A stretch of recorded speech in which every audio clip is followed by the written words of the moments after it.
we had some crazy technical difficulties. We don't care. We don't care. You're here. And No, we don't. We're here. we are so happy. So you said you're out of Washington and I am out of Minnesota, and I think it's fabulous. And I know that we're both experiencing some fires. I don't know if you're experiencing the fires there, but the effects of all these fires you might be experiencing. Because I came home yesterday from California. So I was out in California with my girlfriend Candace. We were having a great time and nobody was talking about it, which was crazy because it was right there. Like there's these major fires going on over there. But while I was out there at home, all the smoke from Canada had come down from those fires. And when I got to the airport, that's what I smelled. It was just full of smoke. It's so hazy here. So we just want to give a shout out to our firefighters and all the volunteers, because seriously, they are the MVPs right now, and they're exhausted and they're working so hard. And it is a tragedy. A lot of people are losing their homes, their cabins, and we're losing a lot of national forests. So, oh my gosh, Dana, I was looking, and for our viewers, our listeners, so much here. You have an incredible, like, I want to say foundation, but you are changing the world. And how it all got started is so cool. So I'm not going to share that. I'm going to let you, but let's just talk a little bit. Who are you? Where are you from? How did this start? Black Doll Affair. I absolutely love it on Instagram. But yeah, you're Mama Doll. So let's talk about how this started. Well, first of all, I can see the smoke from Washington State, from Canada. We woke up last week with a red sun. It was the weirdest thing. And I thought, why is the sun red? I mean, when I say red, it looked like it was photoshopped. Mm-hmm. And I Googled it. It's the I guess the oxygen and the air meeting the different colors of a rising sun. And I just thought it's rather apocalyptic, but shout out to our first responders. It just seems they're not getting a break. Oh, I know. It's crazy. It's all over the country. There's fires all over the country. So I know you're driving. Well, we're so grateful where you're on. And now you're in Washington. Where did this all get started? Where did this Black Doll Affair, where did it all get started? So it all started, I mean, it's a really long story and I'm happy to tell it, but it really all started with my parents. The movement itself started in Atlanta in 2007. Actually in 2006, I was watching the Oprah Winfrey show, and in 2006, she had a show about skewed images, and the topic was, what's it like to be you? You know, whether you're Asian and 6'5", or, you know, black with blue eyes, just people walking through life differently. And I was, and I'll get to this part, but I want to say how we got started first. But this will on me at a time where I had just sort of had a self-discussion about who I was and my walk through life as a Black woman. And so watching the Oprah Winfrey show, and I thought, okay, well, this is the show for me. I'm interested to see what everybody else has to say about being different in this world. And she had one of her guests was Carrie Davis. At the time, Carrie was 18 years old. And she had a 7-minute documentary that landed on Oprah's desk called A Girl Like Me. And in that documentary, she was just talking with her teenage friends, you know, with this handheld camera, very casually, about what it's like to be a Black girl. And mainly they were talking about colorism, which is the issue of being Black and the various shades, or being really, you know, this is the same sort of thing that happens even in you know, Indian societies and Latin societies, but basically the different shades of brown. And so the light-skinned girls were talking about how hard it is for them because everybody automatically thinks that when they walk into the room, they've got an attitude and they think they're better than everybody else, and they get called high yellow, and she thinks she's, you know, white. And then the dark-skinned girls were talking about how they get teased for being dark-skinned. And then one girl said, you know, I started to really embrace who I am by going natural with my hair. I took out all the chemicals in my hair, and my mother really embraced it at first. And then the more my hair grew out, she said, Mom was like, okay, that's enough. You're starting to look too African. Oh, And I know, right? And okay. same reaction. Wow. Wow. And let's So, stop there. Let's stop there really quick. So let's just talk about okay. that really quick, because I think this is important. Isn't it, and this is me asking you, do you feel that the mother was afraid of the reactions of others and that's why she said that? Of Was it course. the fear? Yes. Okay. So yeah, mom being in the type of time it was, that's she knew. Just like if you talk about anything at the time, like even being gay, like we can compare it to many different things. Like, oh gosh, coming out. It's not that they don't love you. They're so afraid of what other people are going to do to you and say to you and make you feel. I can see that. I can see that. It's very sad, but it's a reality. It's a reality. And it's also their own unchecked low self esteem. And that's really what the Black Doll affair is about. These mothers are, of course, that's mom's natural reaction because she wants to protect her child from what, she perceives as the problem that society is going to tease their child. But if mom's not empowered to say the right things, then this is just this cycle of low self-esteem. So Carrie, 7-minute documentary, she ends it with going into a daycare center in Brooklyn, and she reconducted the doll test. A lot of people know about the doll test. Some people don't. For those that don't, I'll just tell you very quickly. They're the reasons our schools are desegregated. In 1954, during Brown versus Board of Education, Kenneth and Mamie Clark was brought into that courtroom to, sort of dumb down internalized racism for the Supreme Court. And they created this doll test where you take identical dolls. There's no reason for these children to choose one doll over the other or prefer one doll over the other than skin color. And they ask very simple questions. Which doll is the good doll? Which doll is the bad doll? And which doll do you prefer? And, they ushered in these kids, and all of them were choosing the black doll as bad, ugly, and the one they didn't want to play with. Most of the kids identified the white doll as the good doll. And so Carrie talked about that in her doll test. And, you see these school age kids. I mean, it's as young as 4 and 5. In 2006, choosing the black doll as bad and ugly, and I'm just like blown away. I can't believe that we're still dealing with this, and more importantly, I can't believe how young they are, rejecting themselves. Right. So she goes through this little girl that looks a lot like me as a little girl, and the little girl fails the doll test with all the questions are asked. And I believe this is the moment that she got on the Oprah Winfrey Show. She goes back to this little girl after she's identified the black doll as bad, ugly, and the one she doesn't want to play with. And she says, well, let me ask you this. Which doll looks like you? And in that moment, this little girl, you could see this doll test at blackdollaffair.com if you click doll test. But in that moment, this little girl looks at Carrie as if super hurt and super annoyed that she is now being forced to identify with the black doll. So she just pushes the doll towards Carrie without saying a word. And Carrie slows down the video. And I just wept. And I was like, that's how she got on the Oprah Winfrey Show right there, that moment. And I thought, wow, I get it now.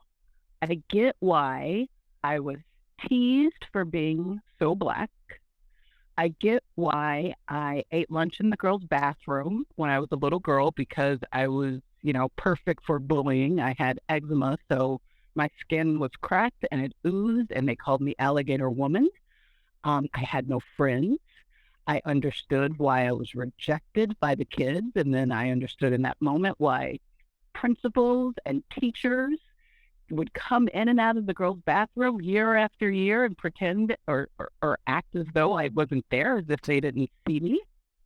I understood after I grew out of society's so-called ugly and started to blossom into society's so-called beauty and started trying to get an agent in the modeling industry. I understood why I couldn't get an agent. People on the street would be like, "Oh my God, you look like a doll. You should model." And so I thought, okay, I'll go into the modeling agencies. Rejection. These modeling agencies could have 52 white girls with blonde hair and blue eyes, but they only need one black girl. And so I was rejected. And then ultimately, in this full circle moment that created the Black Doll affair, ultimately, I ended up going to school and I thought I'm going to use my voice, forget about my face, and maybe I'll create something where I can use my face and my voice. So I went to school for television broadcasting. And then after working at Fox News, the entertainment version of Fox, Deco Drive in Miami, I decided that I didn't really want to be on television, that I wanted to be a publicist. So I went to school for business marketing and communication and ended up working for Dan Marino. And as his publicist, I started to publicize all of these professional players' products. And when their models didn't show up, one of them came to me and was like, "Dana, these models," this was like, Party Time USA in South Beach. "These models aren't showing up. So why don't you do it? And, be the face of our campaign. You could market it. You could be the publicist and you could be the model." Yeah. And I thought, wow, that's a really good idea. So I took that idea, put it on the busiest street in the world, 52nd and Broadway in Times Square. And I created this campaign called God Spokesmodel. And the concept behind it was to give me a seat at the table. Let me teach you how to market at us, not to us, which is why I love the ad sign on social media today. And I'll also be the face, sort of a one-stop shop. Well, Clear Channel said that 1 million people a day would pass my billboard. And they were right. 1 million people a day passed over my billboard. I got like no takers. And this was 2005. And I got Wendy Williams. She did call me. Wendy Williams was the one person that responded to me. And she was at Victor's Restaurant. And she saw my billboard. It was 52 feet high by 32 feet wide. Times Square billboard. And she called me and she was like, "Oh my God, who are you? This is huge. You've got to call me." And I did, but her people wouldn't let me get through. And I called and I called. And finally I was like, I got to take my billboard down. 3 months into this, I'm not getting any takers. And then in the last month where I was about to consider taking another 3 months, a white guy took out a billboard looking for a wife, a millionaire. And every single news station that I contacted just covered his story. They thought it was the coolest thing. They went wild. So I thought, I know how this works. In the news industry, they only take one story type a quarter. I'm going to start hearing, we've already done a billboard story. So, So anyway, long story short, I took my rejected billboard off of Times Square and moved to Atlanta and found myself watching this Oprah Winfrey show. And in that moment, when that little girl slid that doll towards the camera, I fell apart. I understood that all of the rejection in my life was because I was the Black Doll. And so I created the Black Doll affair. Wow. Honestly, I do have goosebumps thinking, I love when I hear a story and like when you hear that full circle part of the story, because we never hear the full circle. We always hear, well, the glamour part. Like, look at what she's doing and look at this and this and this. It's interesting that you work with Dan Marino. How is he? Like, how was that experience first? Because I want to know what it was like in South Beach doing that, because that's an interesting place to be. South Beach is still an interesting place to be. But how was it to be working with Dan Marino, working in that industry in South Beach? Like crazy. You were in it. You were in it. I was. Well, I have to say, so South Beach is a little different. I was in South Beach in its heyday. And one of my dear friends is like one of the biggest casting directors in Hollywood, Durano Fair Casting. And he and his brother were like, the doormen of South Beach. So I went to like every party between being besties with him and being on Dan Marino's team. I experienced South Beach different from most people. I get that. But it was good. Life was good. Danny was, at the top of his career. And I was also at the time working with his business agent, Ralph Stringer. And Ralph had Jason Taylor and OJ McDuffie. And I mean, this really was the heyday of the Dolphins. So these guys were my clients. That's And so I mean, what can I say? It was fun. I got to find a story about how I met Danny and how I got the job. Let's hear it. He was Let's hear that story, because then we're going to go into the rest, because you have a lot of, like, this is okay. I want to hear that story though. Let's let everybody in on that. That's fun. Okay, so how did I meet Dan Marino? So after I left Deco and went to school at Lynn University for business marketing and communication, I only needed to take 2 years to get my degree because I had already gone to school for television broadcasting. So I was friends with Q, is what we called him. He was at the time vice president of Hooters, HOA, Hooters of America. Okay. And he was also opening up like 28 different restaurants with the partners of Hooters. And one of those concepts that they had been trying to get was a steakhouse for Dan Marino. And, you know, they'd been trying for years to get a meeting with Danny. So Q and I were supposed to be going to dinner in Palm Beach. And he called me and was like, D, I got to back out on you. I'm not going to be able to make it. And I'm like, what? What's up? And he's like, we finally got a meeting with Danny. And I was like, so what does that mean? He's like, well, we're having a business meeting. And I was like, okay, I still want to go. And in my mind, I'm just thinking like, you know, I want to meet Dan Marino, and there's no reason to cancel. And and plus he was like, afterwards, you know, you can meet us. We'll probably go for drinks. And I was like, I'm ready for dinner. So anyway, I ended up going to dinner with Dan and Q and all of these guys. And after they were done having this meeting, and it became social, I said to Dave Schultz, who was the one of the original Hooters 6. I said, so who's doing the marketing? And he said, we haven't even broken ground yet. And kind of like giggled, you know, at me like, oh, pretty little girl, just sit there, you know. Right. And so I replied, great, I haven't graduated from college yet, but I will in a month. And so he looked at me and he's like, are you serious? And I was like, yeah, I need a job. And he goes, all right, send me your resume tomorrow. So I did. I sat down, sent him my resume, and I said, I don't want to work for Hooters. I don't want to work for Bronzery Max. I don't want to work for Ugly Tuna Saloon. You know, I want Dan Marino's restaurants, and I will take whatever you want to pay me, because, you know, I'm a marketer. I'm like, all I need is a name to make money on that. So I didn't want to lose out because I was asking too much money. And clearly coming out of college and going into the restaurant industry, that there were more qualified people. So I was like, just give me a chance. Give me a chance. So he did. He gave me a chance. I started making $35,000 a year and ended up as one of their best marketers. We upgraded their golf tournaments. We had a fishing tournament, which they had never done before. And like from Seguso to, I mean, so you name it. It was like the who's who of the pro sports industry. Anyway, that's how I got the job. I worked for Danny until he retired. As my title was director of marketing and publicity, and we did the golf tournaments and the fishing tournaments and different promotions in the restaurant. And our biggest billboard success was my knees may be bad, but my ribs are great.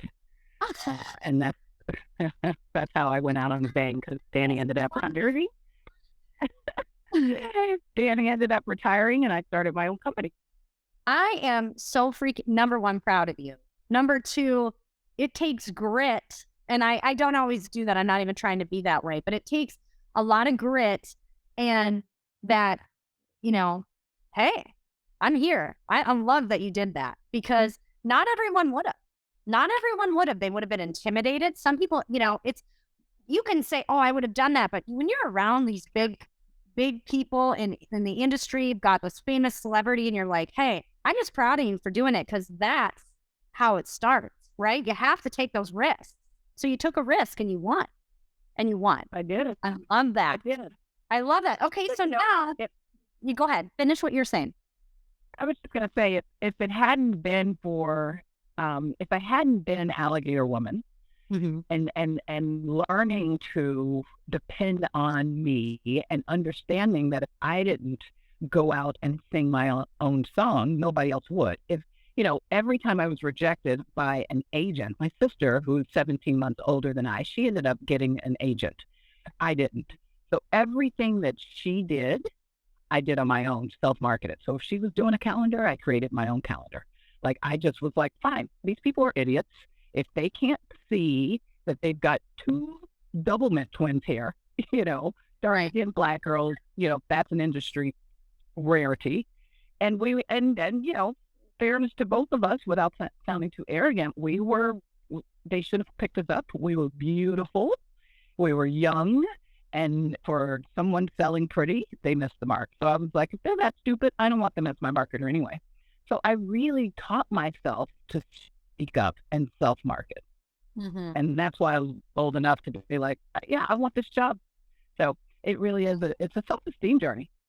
It is. And, that's interesting because, we're all in the world of self-development. I mean, when it comes to what you're doing, what I do, that's the journey. You have to be willing to go through the tough stuff. You have to be willing to hear a lot of no's. And I think a lot of people, we're in this place where we have so many entrepreneurs coming out. When you go through things like COVID and quarantine, every time there's something like that in the world, that's when you see the entrepreneurs just soar, right? You see people who take advantage of what's going on and they find solutions, they find needs, they fill the needs, right? But you also see the sad part of that, the people who cannot get out of victim mode and the people who cannot advance away. And we were just having great conversations. I was talking to an incredible woman this week. She's at the top of her game. She's been there for years. She's in the MLM space, number one. She's been number one. Black woman, just incredible, public speaker. And, we were talking about these things, this victimhood. You see these people who they'll sit in that and they'll sit there and you can see it. And it's like, you got to get out of this. You got to get out of this. And I think in societal, norms and when you have cultural things and you're talking about it, like how you just kept going through and that little girl pushing that doll. That's it. Yeah. Like that's what she thought. How do we change that? How do we have to show this? And so you're one of those women leading the charge and changing little girls. Okay. You're changing little girls right now and giving them that confidence and showing them they're beautiful. They're beautiful. So let's talk about the movement. Let's talk about it right now. So you're done with Dan Marino. What happened next? Dan's done. Let's go. Dan's done. Dan and Dana are over. I started Hillgirl Inc., which was a PR and special events firm. And it was Hillgirl Inc. That I again decided after being coerced by my clients to do the billboard. And then that went on for 7 years. And then, I decided to leave South Florida and move to Atlanta and then created, the Black Doll Affair in my kitchen. I literally sat down after I watched the Oprah show. So this was, out of work, out of a lot of money doing what most women did who, wasn't working. I was watching the Oprah show at 4 p.m. And so after that show, my girlfriends, everybody just started sending me, like, every time I opened up AOL, you've got mail. Did you see Oprah? You got to click this link. Look at Oprah. I can't believe our kids are still failing the doll test. And it was like one email after the next till one day I finally was like, I saw it. Don't send me this anymore. All right already. Everybody's bitching about it, but nobody's going to do anything about it, right? And I literally said that out loud. And I felt in that moment, and it was just as real as this moment. When I said, what are you going to do about it? I literally heard it felt like a reverberation. What are you going to do about it? What are you going to do about it? To the degree that it stopped me in my tracks. And I was like, I guess I can't really ask what they're going to do about it if I'm not going to do anything about it. And so I sat down and I thought, okay, if I could solve this problem, what would I do about it? And at the time, one of my favorite movies that was trending was The Thomas Crown Affair. So I needed a name.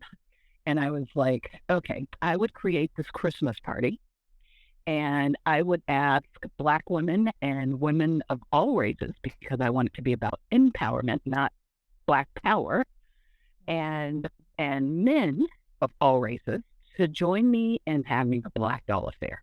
And I was like, that's good, Black doll affair. And I was like, I can't help but wonder if that came from Thomas Crown Affair. And the CD was sitting out on my desk. So I do say that that's where that came from. Mhm. And so the Black women would show up as the Black doll. And I would ask them to wear a T-shirt that says Black doll. You know, you've got to be pretty bold and feeling yourself to walk around in a T-shirt that says Black doll, right? Mhm. And so I asked them to feel empowered enough to put on the Black doll T-shirt and arrive at these parties as the living doll. And whether they were ballerina Barbie or astronaut Barbie or mommy Barbie, wherever they were in their life, show up as the Black doll. Talk to these little girls about life as the Black doll. The challenges, no sense in blowing smoke up their Right. tutus, I like that. as Yeah. as well as the magic of it all, right? Like, yeah, it's going to be really hard for you, and you weren't born on a playground where people embrace you. In fact, you're going to be the lowest on society's totem pole. But here's how you're going to rock that. And so I asked women, non-Black women, to put on a white T-shirt that said doll. Ironically, so many of them want to wear the Black T-shirt that says Black doll because, fully embracing the movement. Right. But I created the white T-shirt that just says doll of the Black doll affair for what I would call my porcelain pals. And I said, I need for you all to do what I can't do, what the Black dolls can't do. I need for you to come to life and talk to these little girls and tell them that they should be proud of who they are and make them understand that their hair is unlike yours and that they're unique and that their skin is beautiful and that, why would you choose the white doll? Do you not understand how beautiful you are? Do you not understand that you're fueling a multi-billion-dollar lip injection and hip injection industry? Yeah. Like really talk to them about, their point of view as the white doll. I can't do that. I'm not the doll they chose. And so with men, I asked them to come on board as Black doll brothers. And I needed for them to do what the dolls can't do, Black or white. Empower a girl in only a way that a man can. Only a man, preferably our fathers, if you've got a healthy household, sure, you grow up and dad's in the home, only a man can tell you from a man point of view and empower a girl in a manly way, right? Nothing like a masculine voice with, his big hand, sitting a little girl on his lap and with his masculine voice and saying, hey, you're a doll, not a dog. Don't let them put your bowl on the floor, right? Or whatever it is they want to say. But that's not something that we can do because we're not men, right? And yet so I wanted it really to be sort of this diverse family affair. But I also understood that from watching Carrie's doll test and hearing mom say, don't, stop growing your hair naturally. You're starting to look too African. I also understood that this needed to be for women as well, because at the end of the day, these little girls grow up and few people are having Black doll affairs, right? We just grow up and we're paying the bills and we're scoring points in corporate America, but few people are sent to self-esteem school. So that was the Black doll affair. And 15 years later, this little concept that could has been it landed on Barack Obama's desk. We got a Presidential Service Award because one of the things I asked the Black dolls to do was to counteract some of the negative stuff we see on television of Black women behaving badly. To go out on Saturday, if they're watching Black girls behaving badly on Atlanta Housewives on Friday, then on Saturday morning, kids are going to get up and see Black dolls in the street giving back, feeding the homeless, going and helping people in need. Barack Obama did too, so he gave us a Presidential Service Award. Congressman John Lewis In that we were in his territory in Atlanta, so he recognized us on Congress floor and gave us congressional recognition. We partnered with Barbie, who the Oprah Winfrey of her industry. Yes. We became the largest consumer group of Black Barbie, which is how we got Mattel to open the door to pick up my calls. Because every time the dolls get together, we have something called Be a Doll, Give a Doll. Be a doll means put on the t-shirt so that we can identify you as a doll and they know that you're proud to be that. And give a doll means whether we're feeding the homeless or we're going to rent a cabin and bond as dolls, um, you know, for a social event, we always brought dolls to donate because on the first Saturday of every December around the country, the Black Doll Affair has what I did on December 2007. 17, sorry, is we throw the Black Doll Affair Christmas party and give away these dolls. So we've got Gabrielle Union that now calls herself a Black Doll, Misty Copeland, ballerina Misty Copeland, Tay Diggs is a Black Doll brother. We've got Senator Nan Orrick, white woman who was one of the first women to march with Dr. King during the Civil Rights Movement when it wasn't popular. Right. I mean, it's just a collection. It's crazy. The other day I was walking through my house and I had a book out because we're kind of trying to curate things now in the Black Doll Affair. Mm-hmm. And the book is From Africa to America, the psychological journey of the Black American. So it's a college textbook. Chapter 3, there is the Black Doll Affair and Dana Hill. And I'm like, what the hell? Like, it's so crazy. That is crazy. I love it, though. Crazy. Oh, my gosh. Dana, this is nuts. Yeah. Like, I'm going to stop you because everything you just said is like, what? What? You started out and said Dan Marino, and now look what you're doing. One thing you said, though, here we got to go here because I like that you said, and it's not just Black women behaving badly, but I know we're trying to, that's what we're talking about. But when you see, here's something, I don't think women empowerment, and this goes in here. When I see people on stage grinding on each other, 2 women at the awards and calling it women empowerment, that is not the message you want. That is not the message. The sad part is in this last couple of years, the media has been focused on that. Like, this is the women's empowerment. We can talk about Black women, but I mean, that's really, no, it's not women's empowerment. That is not women's empowerment. That is trash. And I'm going to say that right now on my show.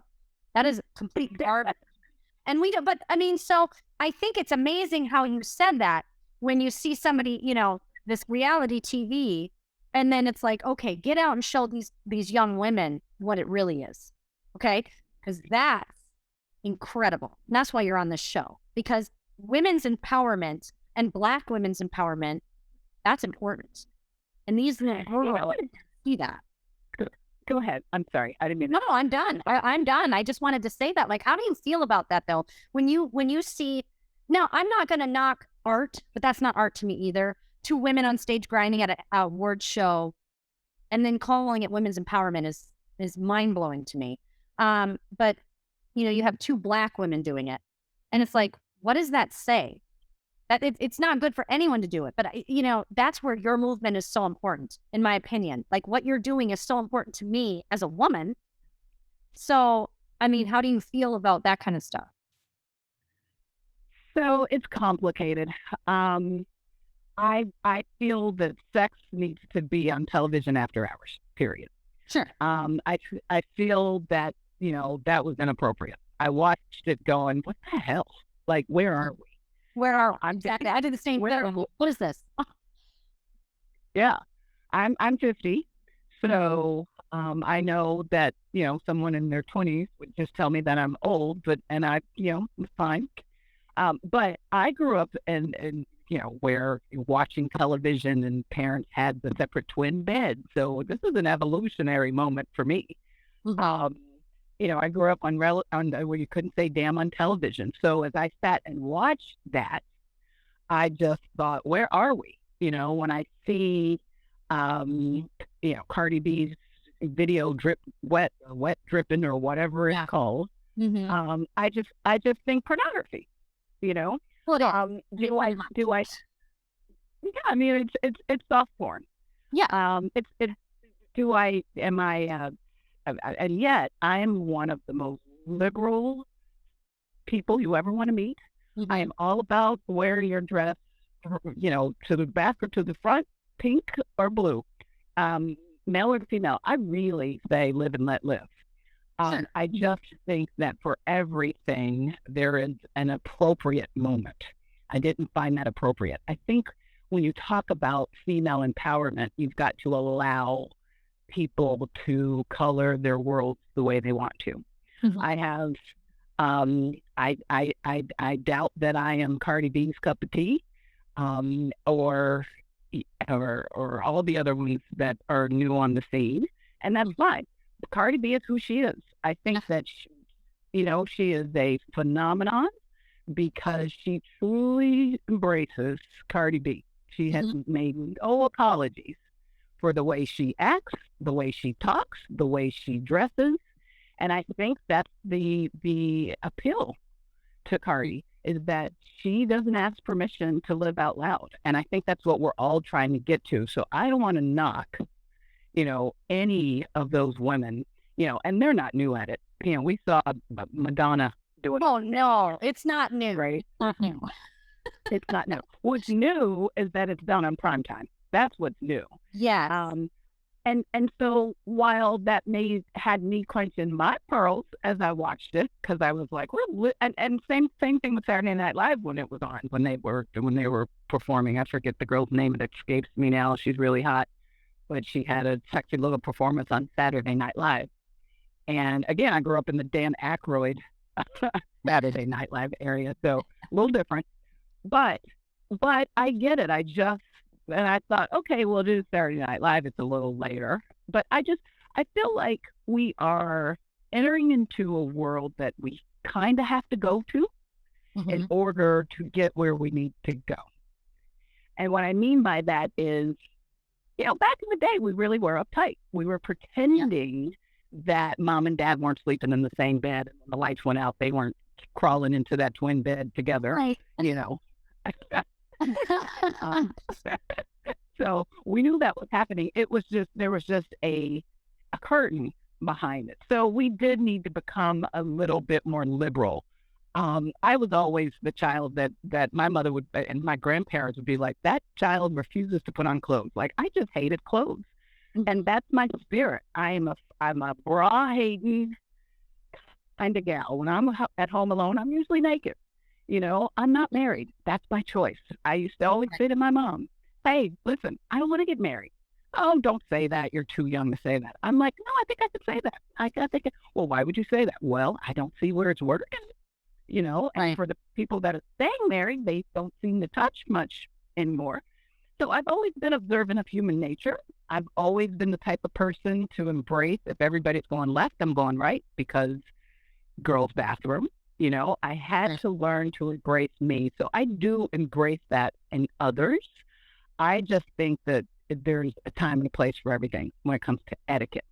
The problem that I have being mom doll is people want me to be their role model, their daughter's role model. Sure. And I stop them in their tracks. I don't want to be your daughter's role model. Because I don't want that label. And I always say the black dolls are not role models. Because the minute someone says, oh, you're my role model, you're my icon, then they're saying, don't be human. Don't step out of this myopic view that I have of you, and don't piss me off. Right? So I say, you go be the role model to your kids. I opted out of having children. Always wanted to have a baby, never wanted kids. So you go do that. I'll do this. And if what I'm doing approves of the way you want your child to navigate her life, fine. But I don't want to be your role model, because I want to be me, and I don't want to have to ask permission, and I don't want to have to apologize when I do something that you think is quote unquote wrong. So I think that's why I say I think it's a slippery slope. I think that we have to give women permission to be as conservative as 8 days a week in church as they want to be, Mm-hmm. and as flamboyantly in their sexuality as they want to be. Our only um, responsibility when it comes to girls is making sure that it's at it's at appropriate age.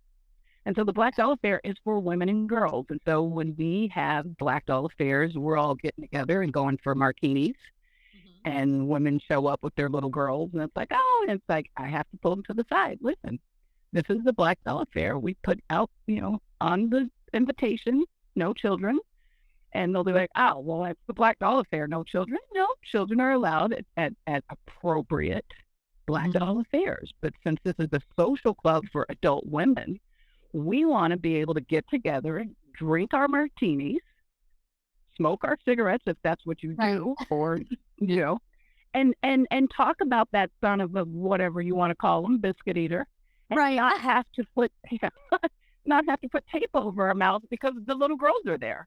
So there is a divide. Tween summits are for tween girls, and we have those conversations that are tween aged.